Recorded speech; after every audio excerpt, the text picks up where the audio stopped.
Good afternoon, everyone. This is Sam Drew with the National Dropout Prevention Center, and I'm here with my co-host and colleague, Marty Duckenfield, also with the center.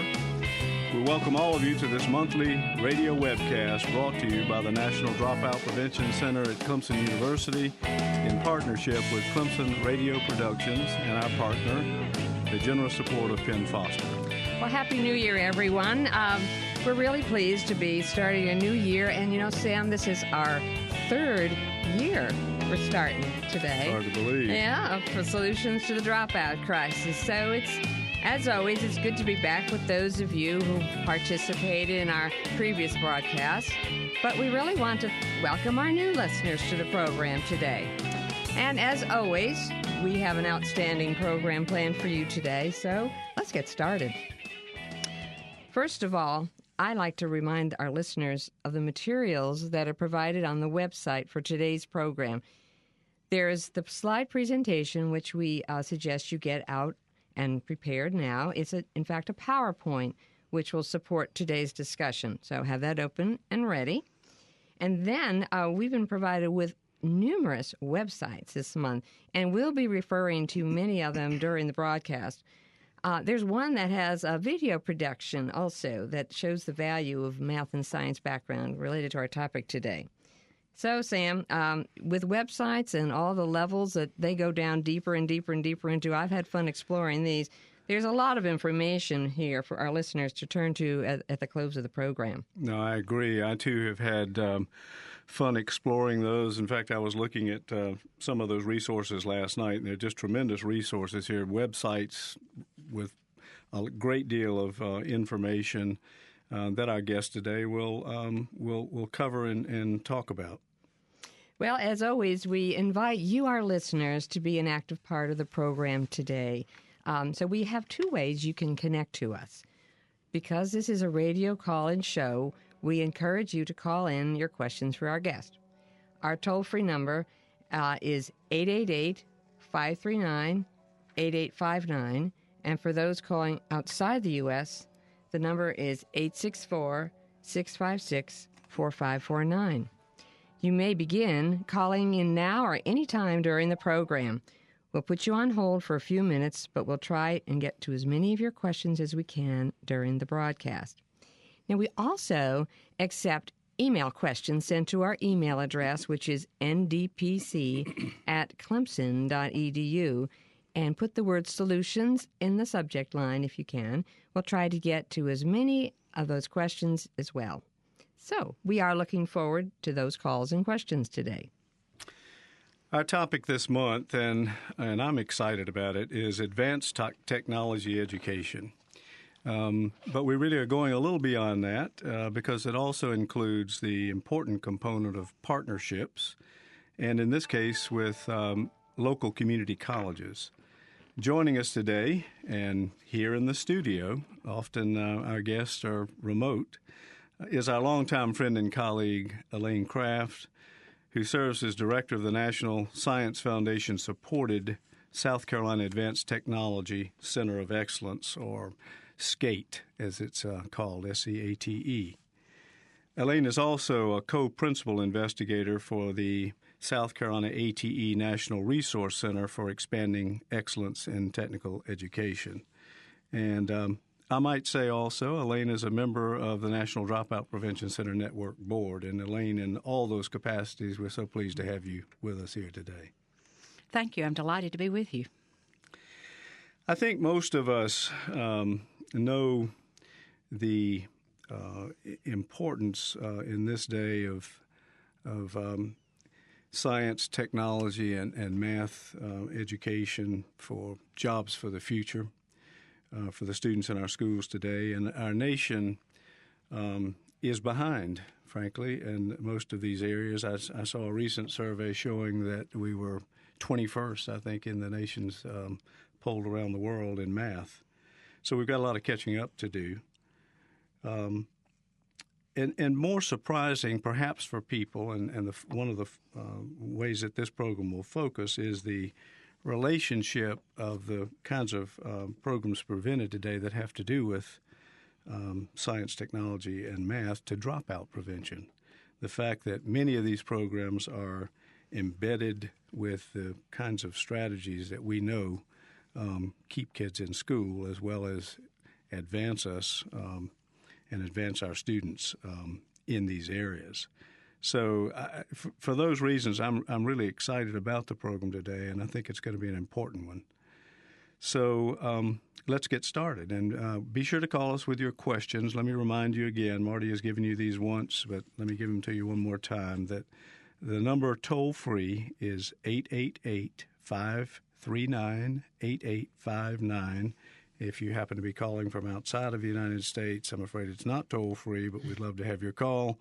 And the number is 864-656-4549. Your participation in these programs is very important, so call in with your questions. Lots of material that you've prepared for us, Elaine, and we're anxious to begin. So let's move into your PowerPoint and begin to hear what you have to say. Okay, thanks, Sam. The first slide has a lot of words on it, and what I hope in the next few minutes is that we will demystify some of the terminology. Primarily, I hope you will leave with a real keen sense of the real strong connection between advanced technological education and dropout prevention. I think it is just one of the most important tools that we have in our bag of tools to help the nation address this problem. Our South Carolina ATE or SCATE Center of Excellence has been supported by the National Science Foundation, as you mentioned, for the last 15 years and currently serves as a national resource center for expanding excellence in technician education. And we'll talk a little bit more about what that means. The logos at the bottom of the page reflect our ATE Center, our partner in this, which is the National Science Foundation, and SCATE Incorporated, which is a not-for-profit organization that helps support our ATE Center. Now, if you'll go to the next slide, we'll start the demystification process and talk a little bit about this. First of all, I want to make sure that everyone understands that there really is a dropout prevention partner in your neighborhood. Our nation is blessed with a wonderful network of two-year technical and community colleges. These colleges are comprehensive. They're technologically advanced. There are about nearly 1,200 of them across the country now, according to the American Association of Community Colleges. They enroll about 11.5 million students. We, along with the public school system in the United States, serve the most diverse learners in our country. We definitely have that in common with our K-12 partners. Now you can go to the next slide.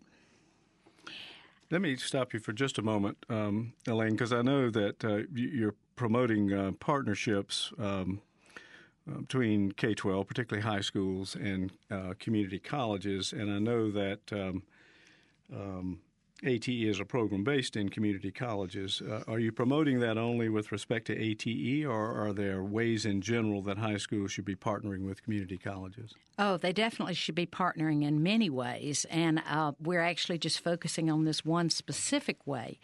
And the elements that I think we'll be looking at most closely today are the opportunities for career exploration, for introducing students that seem to be disinterested in school in some possible future choices for them in careers involving technology that they couldn't possibly know about. We're talking about careers where you will be solving problems that we don't even know exist yet using technologies that have not yet been invented. To be prepared for that new world, to be able to think about careers that may be turned off by the doctor, lawyer, Indian chief sort of routine career options. They may say, well, I'm never going to be a doctor, or I'm never going to be this. And I'm not taking AP courses. I'm not, there's really no future for me, but they just don't know. It is wide open.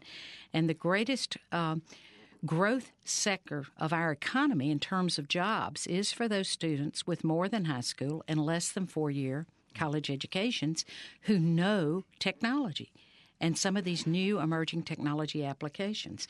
So it's really very exciting. So we can look at this from the career exploration point. We can look at it from the at-risk point and our diverse learners that we're serving. We can look at it from partnering on grants to make some of these new technologies happen for you in the high schools, and also from the perspective of equipment sharing.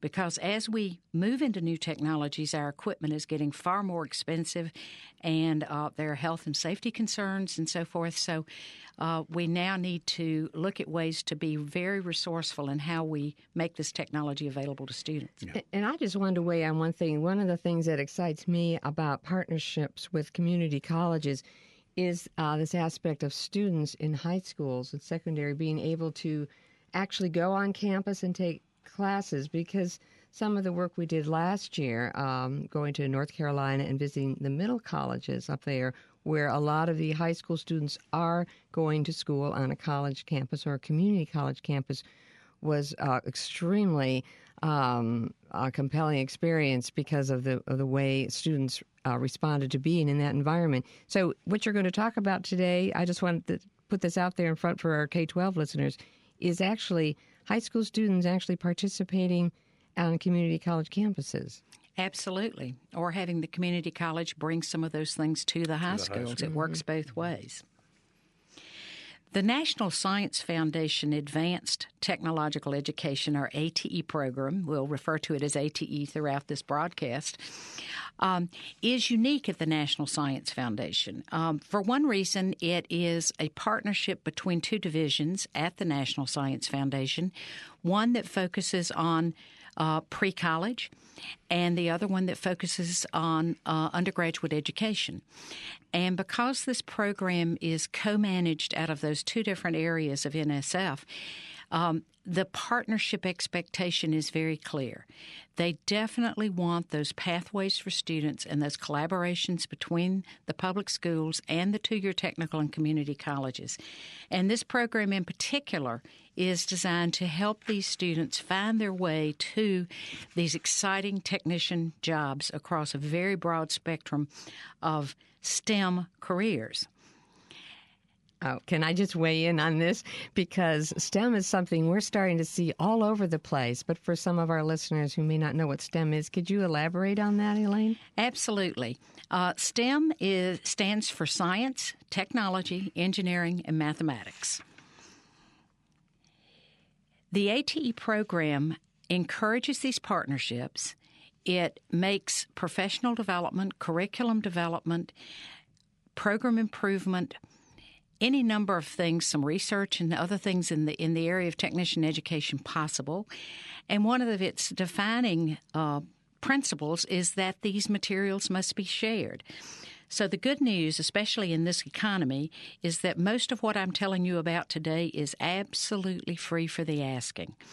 And not only is it free for the asking to get the classroom-ready materials, but very often you can also access the faculty development or staff development that will enable you to use it most effectively. You know, Elaine, we've already gotten a question, I think, that's relevant to this, and it's online here. It says, with a history of tech prep and now programs of study, why aren't more schools, districts taking advantage of these opportunities? And then the question then is, do academic standards and focus on reading and math testing detract from expanding more career development programs? I think that you've hit the nail on the head in many ways. They definitely do detract. I think that when you get really, really focused on certain content delivery because of testing, you feel like you do not have time for these rich hands-on technology-based activities for students. It's sometimes very hard to understand that a student can actually learn that more rigorous content better by getting their hands on it and doing it and watching that science happen than they can from learning it from a book. But we're not as far down that pathway as I would like to see. The other factor is money. Quite frankly, your technology programs are more expensive. They're more expensive to run at the high school level. They're more expensive to run at the college level. Many of you, I'm sure, in your communities are seeing that your high schools and community or technical colleges are no longer both offering the same technology programs. If one's offering welding, the other one no longer does it. If one's offering automotive technology, the other one's no longer doing it. And the reason is really driven by the cost and the cost of the high level of safety and health considerations that we're very careful about in this country. And you use the word rigor. And we know that the triad of rigor, relevance, and relationships are important to learning. I know that that you'll cover later on in the presentation the whole issue of relationships and ways even that these programs build relationships.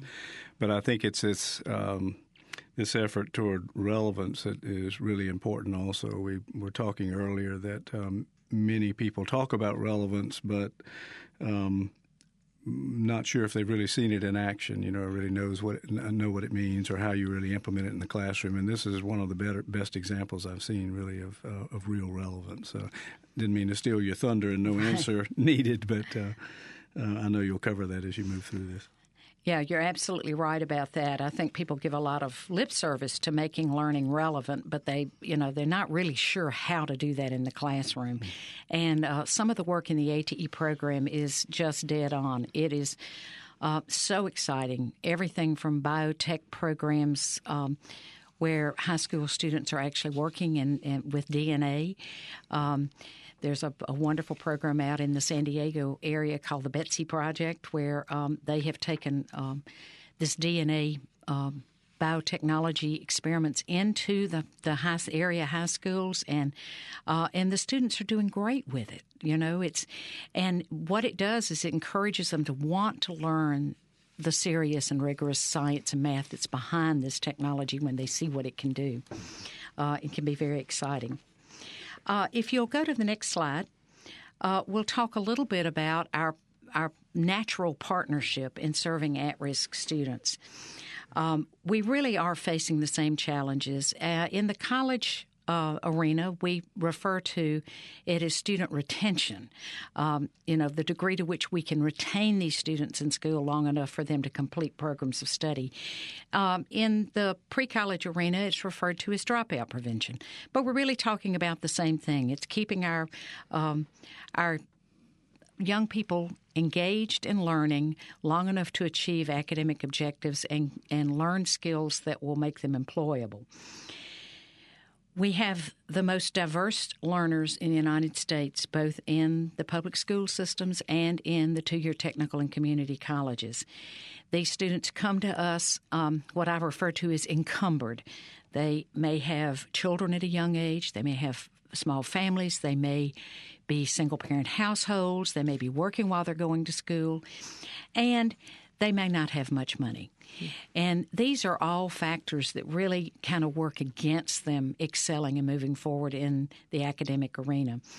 And so we really share those students. And, those at-risk students in high school today are probably going to be our at-risk students at technical and community colleges tomorrow. So if we join forces and work together to serve these students, I think we can move them along further and more successfully. We've also discovered, and through my work with the National Dropout Prevention Center for a number of years now, that the dropout prevention strategies that have been discovered for the pre-college arena actually work in the college arena. And so we have taken some of those strategies and we're now using them in our programs.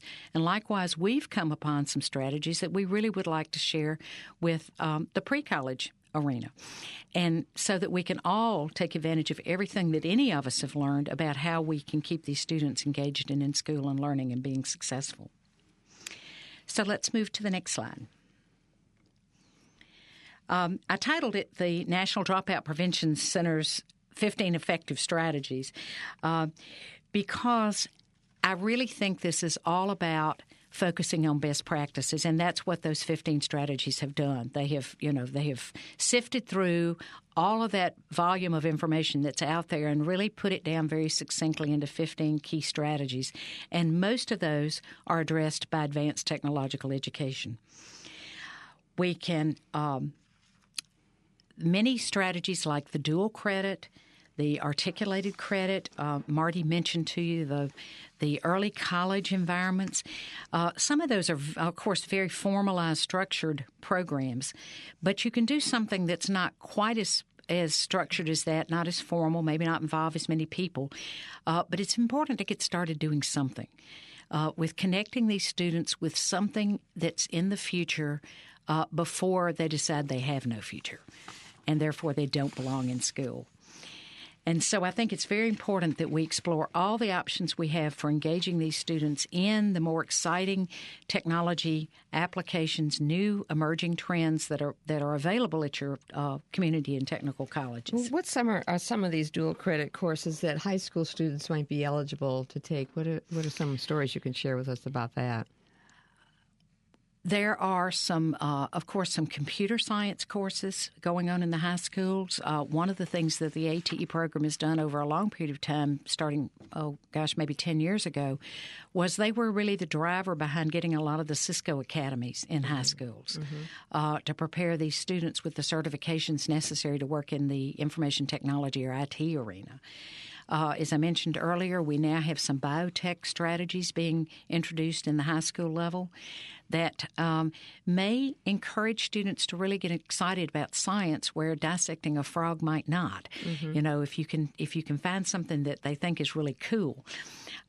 There's a workshop being presented right now that's on like iPhone apps and talking about the technology behind that and the things that you can do with your phone. Well, if you want to get some teenagers excited, you know, show them cool things they can do with their phone. Every one of us has a cell phone that has a lot more capability than we ever employ. I know mine's got bells and whistles that I have, no clue how to use. But these young people are really pretty good at that, and they like it. And, instead of having kids walk into the class and immediately take all their cell phones away, wouldn't it be cool if we could connect them to an ATE program or a technology education program that would show them what's going on in those? What's the programming behind that? What are these Google Maps that you can get? And how do you create them with geospatial technology? And how might that be something you could do someday? You mentioned earlier that because of scarce resources, the high school may have funding for a welding program, whereas the community college would not, and all sorts of other programs. As this plays out, are high school students actually going to community college campuses, or community college students going to high school campuses? I mean, physically, are they going to different places, or is it all happening in their home-based school? They do go to different places. I know I'm working with a project in Arkansas right now where they actually bus the students into a central location where they can where they do these technology programs. In other cases, the program is such, I've worked with some geospatial technology programs that are making it possible for the high schools to get the software that the ArcGIS software. They're training the teachers so that they can actually offer those courses in the high school and are making sure that the teachers are comfortable with the technology so that they feel comfortable teaching it, and then create ready-to-use learning modules that you can use in the classroom that are appropriate in level for the students that they're working with. All very cost-effective. Like I said, the National Science Foundation is just their dedication is to improving science, engineering, technology, and mathematics. And so we, helping the teachers be prepared to do this, providing the technology is really at the heart of all of these projects. The economy, as I mentioned, the best opportunities are in these technician education programs. About 60% or more of the jobs in the new economy will be for this category of worker. And the pay scales are terrific. We have technicians coming out of 2-year associate degree programs that make anywhere from $35,000 a year to we're getting ready to start one where the starting salary is going to be $75,000 for these students. There are many, many 4-year degrees you can get that you might not ever achieve a salary level that high. So these are wonderful opportunities, and they really are well suited to students who are contextual learners, hands-on learners. It doesn't mean they can't learn the rigorous math and science. They just learn it a different way. I think this is wonderful information. We did about a year or so ago, Sam, you remember the program on connected counseling and the 6-year plan. And for community colleges and high schools to start talking together and their counselors, so the counselors can help students find that there are these opportunities for them right there in their community, and not at $40,000 a year as a college tends to cost these days. Right. And one thing that people sometimes don't understand, too, even the students who come to us, are the financial aid and scholarship opportunities. Frequently, the guidance counselors are driven by, being able to report that their high school graduates have gotten so much scholarship money and so forth. And sometimes they overlook the scholarship opportunities at our colleges, which are growing rapidly. Now, if you'll go to the next slide, I want to talk about one very exciting aspect of the resources that the ATE program provides, and that is video resources. There are a number of videos that are available for career exploration and various activities that you might want to do in the classroom. But one of the most exciting things that's come along that just launched this year is ATE TV.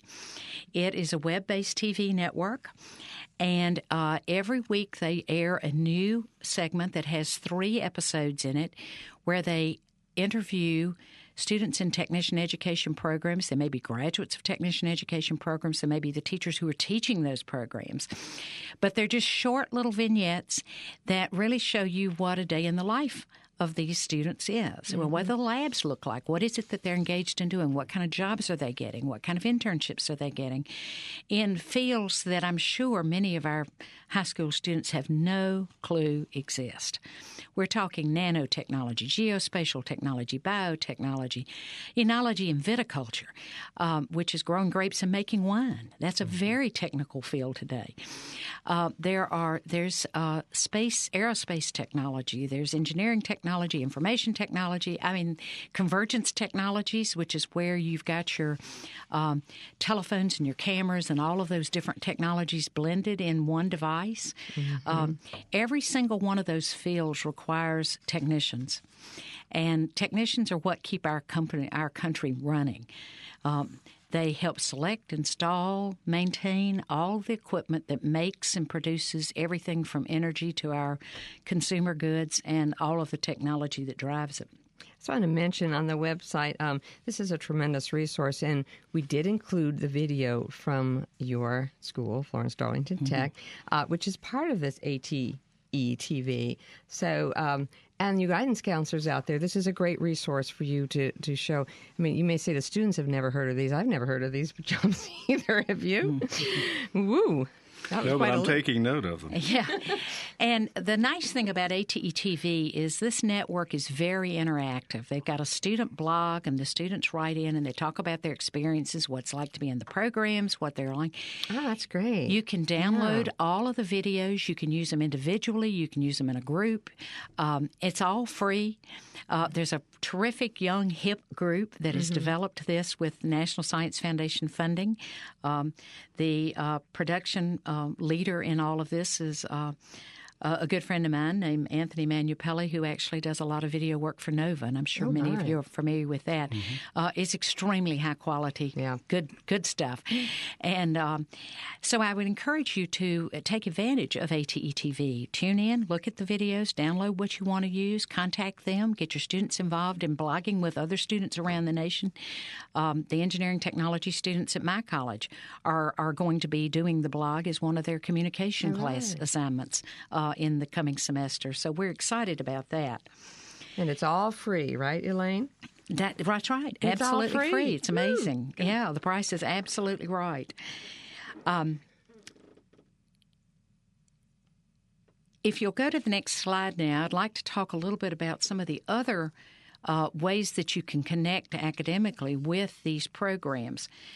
We have things called bridge courses, and bridge courses are to help students with the ramp on to some of these more rigorous technology-based careers, like a ramp on to biotechnology or a ramp on to engineering technology. The ATE Center in Biotechnology in San Francisco has been running a very successful bridge to biotechnology for a number of years now. And in fact, they even went out into some neighborhoods in the community and did a ramp to the bridge to biotechnology, just to show some unemployed adults that they could get their hands on this technology and they actually could learn to be biotech workers, which is one of the real emerging fields in the country today. The Technology Gateway is a ramp onto engineering technology programs, which could be mechanical engineering technology, civil engineering technology, architectural engineering technology. They follow all the same fields as your typical engineering programs. The Technology Gateway is a project-based program that integrates math, science, and engineering and communications. And the students work in teams, and they make presentations, and they build models and so forth. There's going to be a picture of one in just a minute. But these programs have been very, very effective, not only in preparing students for going into the rigorous engineering technology programs at the two-year technical or community colleges, but we're finding them also to be very effective in high school as a dropout prevention strategy. Mm-hmm. One particular example with a high school in North Georgia, the students that were placed in a class where they used this curriculum had already failed the Georgia graduate exit exam at least once, or they were very likely not to pass it based on their attendance pattern and other risk factors. And since they've been doing this Technology Gateway, these students have gotten re-engaged in learning, and the success rate has gone up phenomenally from starting at about an 85% success rate on that exit exam with the first cohort. And I'm proud to announce that this past fall, Randy Singer, the lead instructor there, his students had a 100% pass rate on the Georgia exit exam, and these students were on the verge of dropping out. I mean, this is how exciting this is. And they did this course first thing in the day, the first thing, first class period. And what they discovered is that they came to school because they loved this class. And then they stayed in school the rest of the day. And guess what? Went to the other classes and learned something. Mm-hmm. So although these don't teach specifically to these standard, somebody brought up the testing earlier, and these standardized tests that everybody has to, make sure that their students do well on or are supposed to. And although this doesn't teach to the test, the secret is getting these students engaged in learning and wanting to learn the material. And these are some strategies that will help make that happen. There are some exciting high school modules in geospatial technologies I mentioned earlier, and in the natural and sustainable resources. I'm going to show you a picture of some teachers in a workshop learning how to use some of the materials that have been developed by the National Center for Sustainable Resources, which is an NSF-funded project. And they've done some really award-winning modules for high school use in this field. So, and all this material is free. It's wonderful. So if you'll go to the next slide, you'll see some happy Technology Gateway students. Mm-hmm. They're all posed there with a model that they built. They've been studying a unit on mechanical systems, and they had to figure out how to move that little box from one level of a plant to another level of a plant, and they could use any one of a number of mechanical systems, and this is the one that they chose. And they built the model and had great fun displaying it for us. The students really, the hands-on contextual learners can really get into this sort of thing, and they're willing to do and learn the math and the science behind it to make it possible for them to do these things. Absolutely, it's the motivating factor, and I hear you say, and have heard you say during the course of this presentation several times, project-based, and we also hear the term problem-based. Mm-hmm. Are they one and the same? Well, there are problem-based learning. A lot of times, problem-based learning is single discipline, and it may be that term gets used more different ways. Like you've got problems at the end of a math chapter. They're word problems. Those problems have single answers. They're single discipline and have single answers. Whereas the project-based learning that we think is most effective integrates multiple disciplines. It requires the student to learn and use some science, learn and use some math, learn and use some physics or engineering, and, which is probably really important, learn and use communication skills. Mm-hmm. because without the communication skills, the STEM area is really it's very limited in what it can do for you if you can't communicate well and work well with others. So we use a lot of teams in the classroom. The problem scenarios in our technology gateway, for instance, do not have a single answer. There are multiple answers, not an infinite number, but multiple. So if you had 2 or 3 teams or 4 teams working in a classroom, you could fully expect them to come up with different solutions to the same problem. And part of their task is to make a convincing argument that they've chosen the best solution and to substantiate it with their reasons for doing that. One of the things that this teaches that I think is really important for dropout prevention is decision-making skills. Mm-hmm. How do you take a problem, figure out what you know, what you don't know, what do you need to know, look at alternative solutions, and choose the best pathway? Many of our students that are at risk, get in trouble, drop out of high school, do so because of an ongoing series of bad decisions. So think how exciting it would be if you could teach them in the classroom this decision-making process, and you do it in the context of working these industry-type problems, or it might be a biotech problem or something else, but then they slowly but surely start translating those problem-solving skills to their real life to help them start analyzing things, looking at the pros and the cons, choosing better pathways for themselves to sort of get them out of that cycle of continually making bad choices that are detrimental to their future. I think that's a great point. And also skills learned in this way, people seem to be able to apply them more to other situations like work situations. You mentioned personal life. That's important. But also to be able to learn skills in a way that they can be applied to other kinds of situations, and that we know is a skill needed for jobs of the future. That's right. The next slide, which talks a little bit more about the technology gateway, emphasizes again the fact that it is multidiscipline and that these problem scenarios are used as a vehicle for teaching your math and your science and your technology and communications. And it's being used both at 2-year technical and community colleges for the slightly underprepared students who want to go into engineering technology, but now more than ever it's being used in high schools, not only with students who think they might want to go into these technology fields, but with these at-risk students, which is the new field that we're exploring, and it's really been very effective. On the next slide is a list of the teaching resources. Marty mentioned earlier that there were a number of websites that we'd be sharing with you, and you'll see a long list there.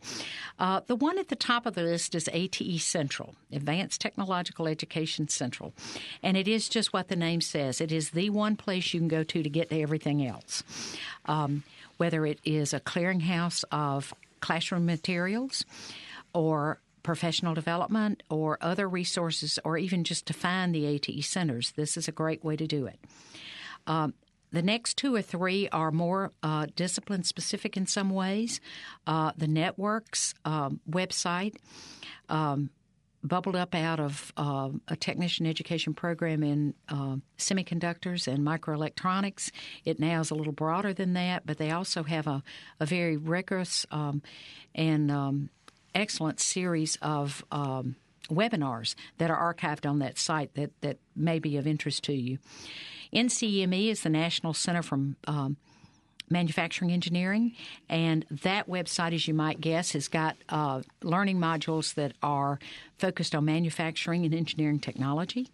MatEd focuses on material science and all the new things coming down the pike in terms of composites, and I'm sure many of you have been watching the news about all the new lightweight materials that are being used in the new Boeing Dreamliner and so forth.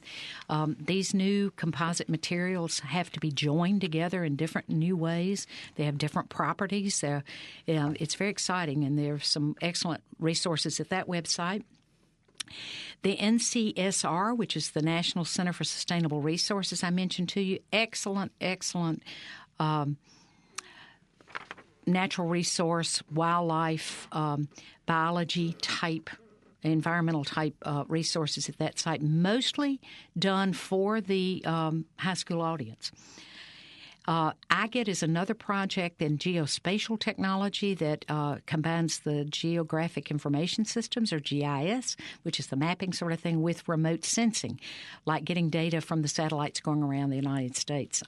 NASA's been involved in that project, and the learning units that they have developed that can be placed into the classroom are absolutely superb, and they offer a faculty development opportunity for high school teachers to get engaged, to learn how to do this. They get a lot of free resources and software and a lot of hand-holding and help in learning how to do this in the classroom. The geospatial technology community across the United States is being served now by the Geotech Center.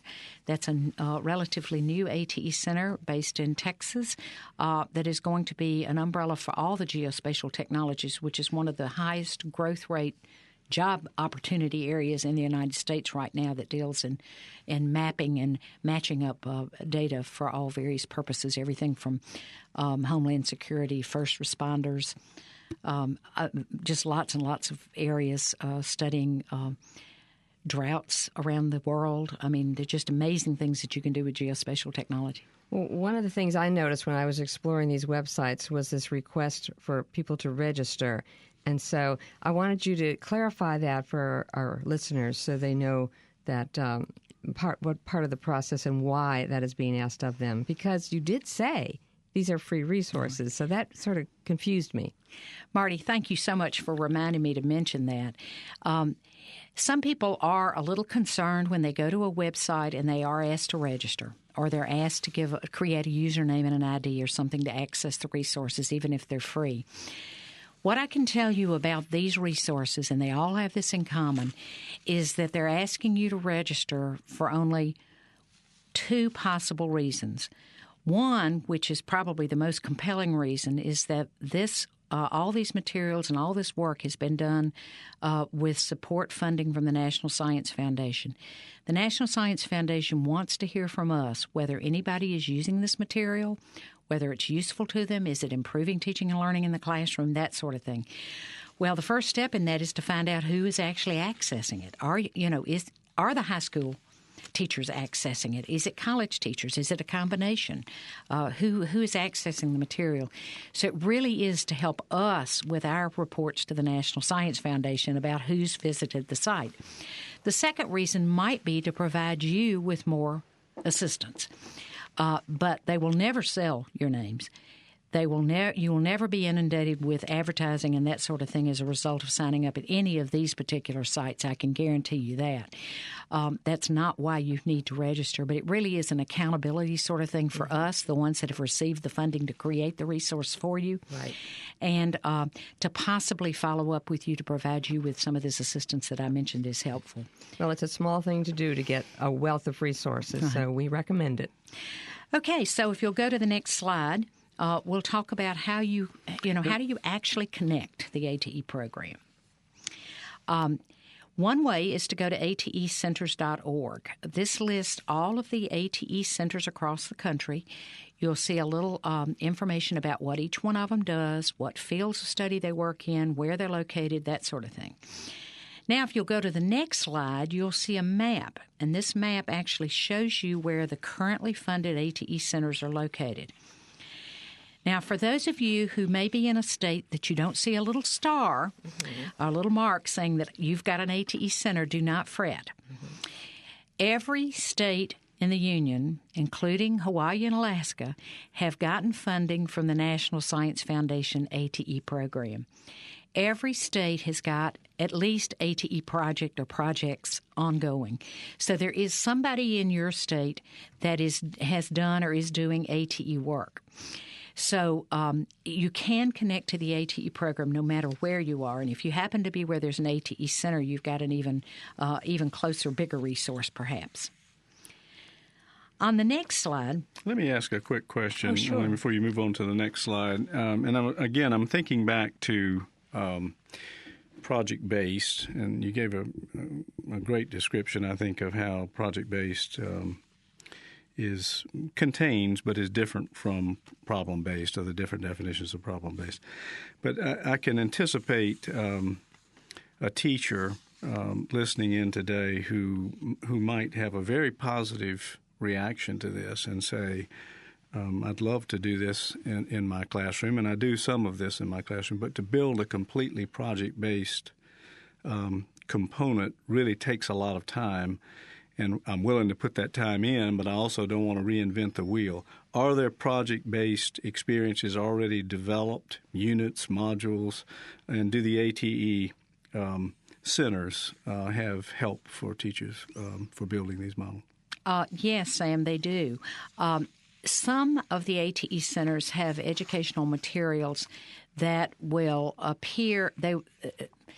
Let's see.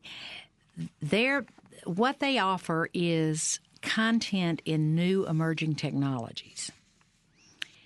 This is content that's not available anywhere else. Mm-hmm. There are others who have a focus that's a little bit more on the pedagogy. Yeah, it's on the teaching methodologies, and that's where you're going to find more of the project-based. There's not a perfect marriage between all the materials that are developed and project-based learning. No, I'm sure there's not. Some are a little bit more focused than others on that. I know our center has focused on that, and I know of a few others that have. So that would be a good question to ask, but there are a lot of resources, and these projects are not easy to develop. When you read a problem scenario that may sound relatively simple on the surface, there really has been a lot of work done behind the scenes. I often compare it to your computer, where you've got your screen and you've got your mouse, and you can move the mouse and you can click and marvelous things happen. But the programming behind that makes that relatively easy is not easy at all. And that's the same thing with these relatively simple-looking problem scenarios. You think, well, anybody could write one of those, but not that would really address the content that needs to be taught, that would require the student to learn it. You know, it drives the student to learn and to take more responsibility for their own learning if it's well done.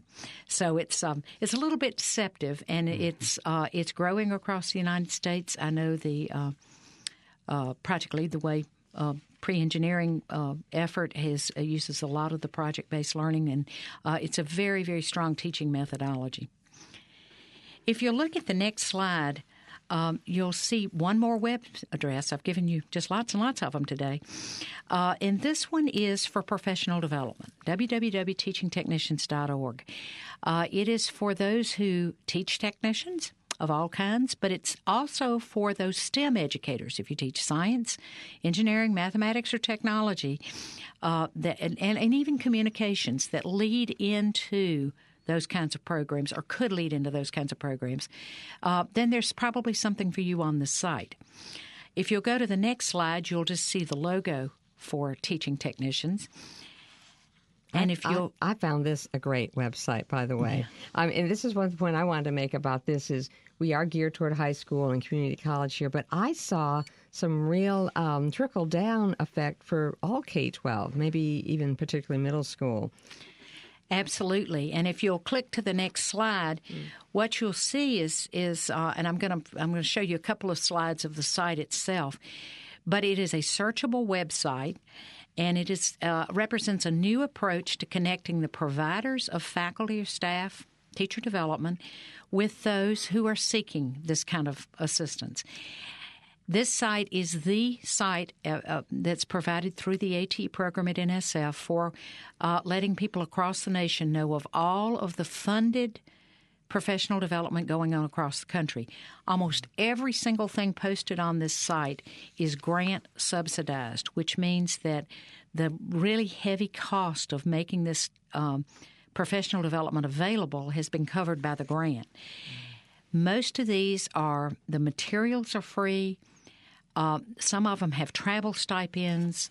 They almost always include stipends for high school teachers, so that if you do this, say, in the summer when you're out of school, that you'll actually there'll be some compensation for you for making that effort. And so it's really very, very cost-effective and actually could be rewarding to participate in this faculty development. We really want you to do that. And because it's a searchable site, you can search on the pre-college offerings. so that if you want to know everything that's posted where the provider of that event says that it is targeting you or that you are considered to be included in this particular event, it'll pop up for you. You'll notice on this slide that we've had more than the site's not quite 2 years old, and we've had over 280 events posted since it was launched, and this has actually changed since this was printed a month ago. It's constantly going up. Yeah.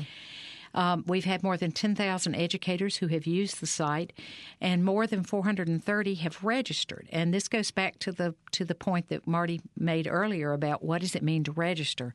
Well, to register on this site means a little bit more than it might on some sites, because those who register on this site have decided that rather than come to teachingtechnicians.org on a regular basis and search for things that might be of interest to them.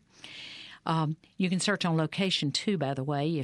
If you live in Florida and you think you can only go to things that you might be able to drive to, you can just search and see what's being offered in Florida or what's being offered in Kentucky. So you can search on lots of different criteria. But here's the secret.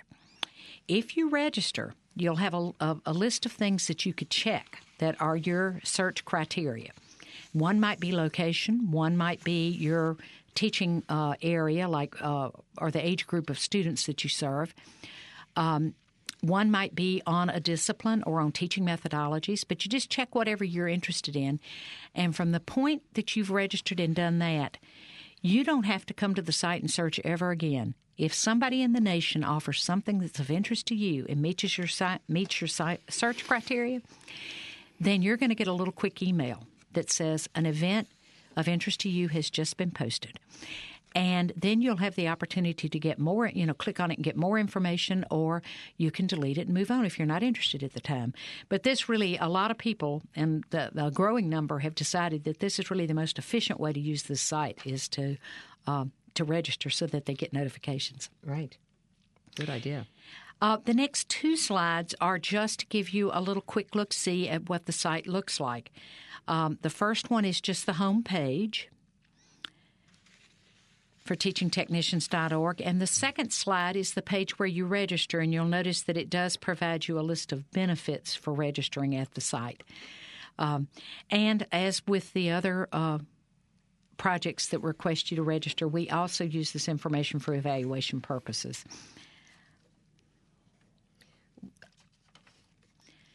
I think we might just take a quick break because we do have a caller, and we don't like to keep our callers waiting. We love to hear from them. And so we have Denise from North Carolina. Denise, do you have a question or comment for Elaine? Well, actually, I have a question, a comment, and a question. Well, go ahead. This information is just amazing. It is wonderful, wonderful. Well, we're glad to hear you. We're happy it's helpful I find for it you. exciting, and I think that the students are just going to be thrilled as this information is shared with them. Now to my question. Mm-hmm. Elaine mentioned a site. I'm not sure if she was talking about the same site because I can't see the slides. Okay. The last site, the site you were referring to regarding funded professional development where the materials are free and sometimes there are stipends for the teachers. What is the website, please?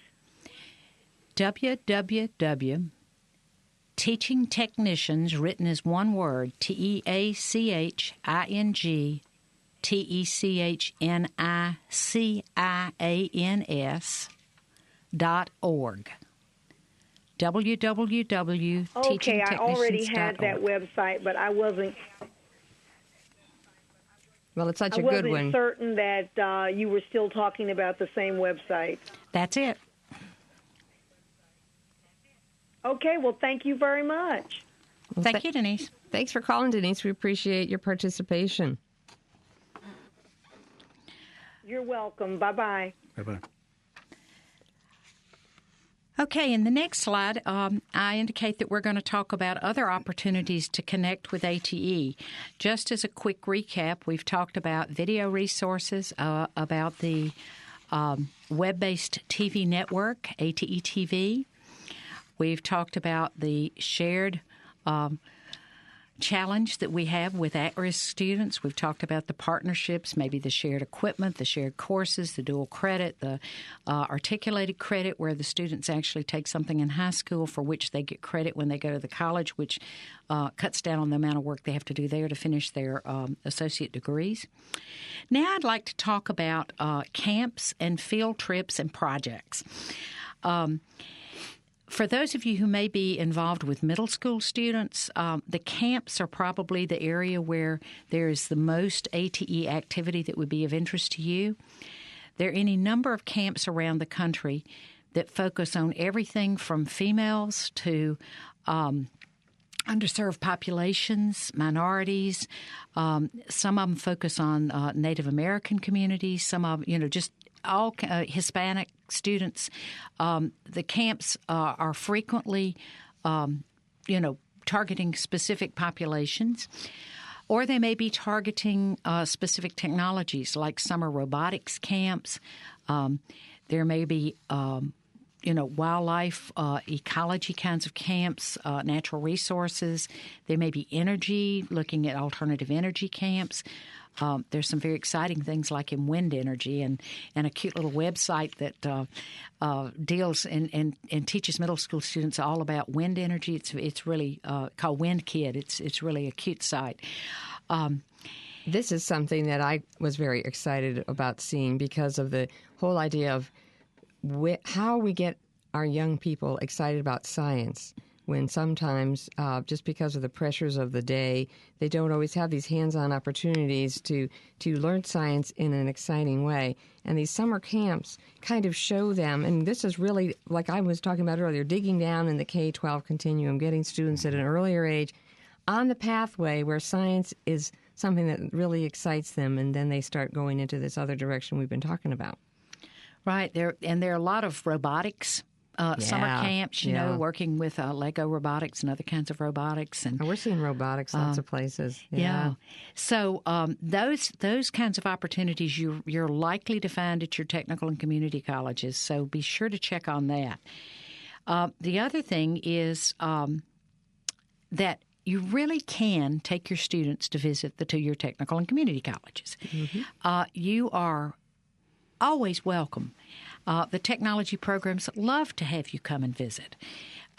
Sometimes they even have funding, and sometimes there's been tech prep funding, Perkins funding, those kinds of funding sources that can be used to pay for, like, the buses or whatever to get them to the schools. We've actually, at our college, paid those expenses for the high schools to bring their students on campus. What I think is more effective than bringing students for an entire college tour, which is just sort of mind-boggling, is to make them very discipline-specific. Mm-hmm. Like today we're going to go and learn about robotics, or we're going to go and learn about information technology and computer careers and that sort of thing. If you'll make your visit more pointed, then they can go more in depth and they can really get to know more about the department, the teachers in the department. They can talk to some of the students in the program. And I think you'll find that they're much more engaged than if they're just given this huge menu of choices, and it's just sometimes overwhelming. That's really a good point, Elaine. And I wanted to make the point that because you talked earlier about your population in community colleges are similar to our K-12 at-risk student population, that their families tend not to have a history of going to any college, community college or otherwise. And so this whole mindset of college is not for us can be dispelled by such a trip to a college, a community college, on an area of something that they were excited about, like robotics or other things. So I just wanted to make that point that this is where we do connect and we can work together to help these students. Yeah. And you might be thinking, well, I've been here all along, but nobody from my technical or community college has knocked on the door and invited me to come or bring my students. Well, believe it or not, we don't know who you are and where you are. That's really the truth. When we try to connect with high schools, it's generally through the district level or maybe the high school principal's office, sometimes the guidance counselor. But we have a tough time getting to you. We don't know you, and we don't know where you are and how to connect with you. And there are more of you than there are of us. So what I'd like to suggest is let us know you're there. Call, drop us a note, email, whatever, but bypass the front office and come to us, just like we like to bypass the front office and come straight to you, because we have a lot in common. And but it kind of gets lost in the shuffle and communication chain that sometimes we go through to try to get things done. So please, we really want to partner with you, and you'll notice the last bullet there has to do with grant proposals. And there are some very exciting grant proposals that allow high school teachers and college teachers to work together, to have their students work together. And you can get money to support all those activities if you'll work together to put the grant proposal together and submit it. And so I would really encourage you just to let your local people know that you're really interested. And I think you'll be surprised how receptive they'll be. Sounds like an invitation that people need to follow up on. Yeah. In the next slide, you'll see a picture of some high school teachers that are out in the forest, obviously. This is a faculty summer program that's been provided by the Northwest Center for Sustainable Resources. They have a number of faculty development activities like this, and you can find those on their website. The next slide is on robotics.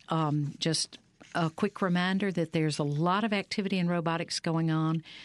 Many high school students involved in Lego leagues and first robotics competitions and that sort of thing.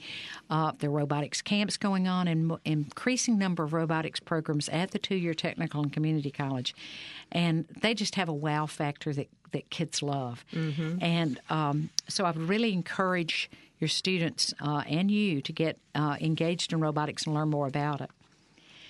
The next slide is just encouraging you, inviting you to consider the opportunities. I think there's a great deal that we could do working together.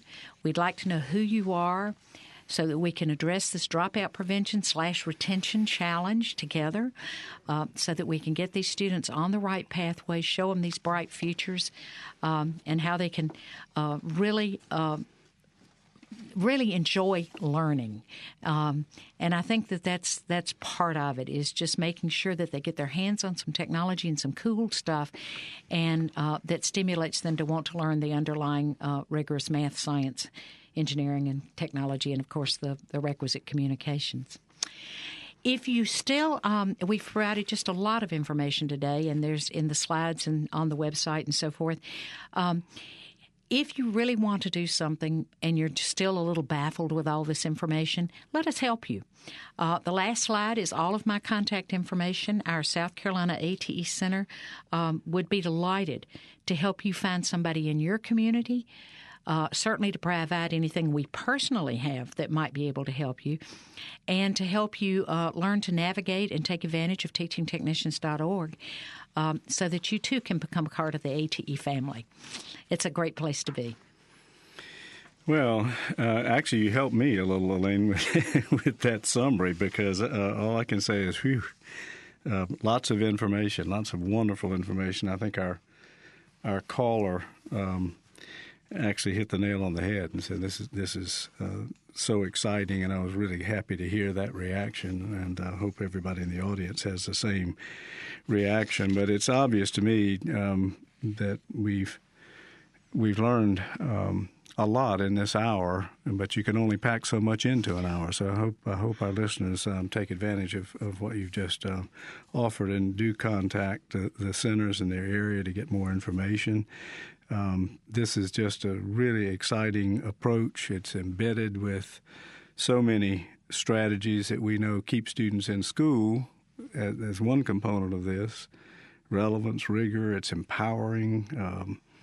It has career preparation built into it. It has transition to post-secondary, so important to the new Perkins legislation programs of study. And it moves our national agenda forward with respect to math and science and engineering and technology. And then we've learned from you the importance of all the different kinds of relationships between high schools and community colleges. So packed with information, a lot more to study up on and learn about. I know you've whet everyone's appetite, and we are very, very pleased that you are able to be with us today.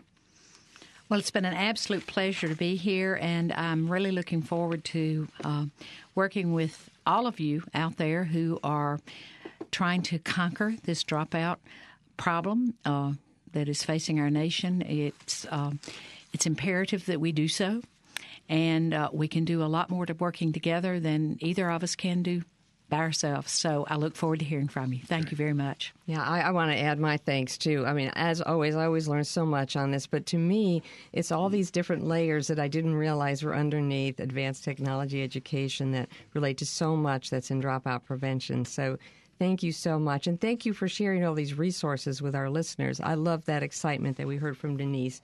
Thank you, Denise, for calling in and sharing that. I want to remind our listeners, though, that this radio webcast, like all our monthly programs, will be archived on our website within the next 2 hours, and it's going to be downloadable for your iPod or your MP3 player. So you can go back, you can listen again, you can recommend it to your friends and your colleagues, and you can use the archive program for professional development activity for an entire faculty or community group. And my favorite, as everybody knows who listens to this, is it's on iTunes. And you can actually just subscribe to Solutions, of course I do, and get each month's program to hear again. Good. Now listen up, because in February, our guest will be Stephanie Hirsch, Director of the National Staff Development Council. And we're going to be doing something very new in February. We'll be broadcasting live from America's At-Risk Youth National Forum held in Myrtle Beach, South Carolina. So any of you who are coming to the conference will be able to participate as a part of the live audience. First time we've had a live audience. I know. This is going to be new. We got to dress nice for this. But we are excited about this next production, and we're particularly pleased to have Stephanie Hirsch joining us. And she'll be talking about effective professional development programs. And we'll be kicking off our new professional development series. Not enough time to go into that, but we are building a professional development series on these Solutions broadcasts. And those of you in the audience live or here on the web radio broadcast will be the first to know about this.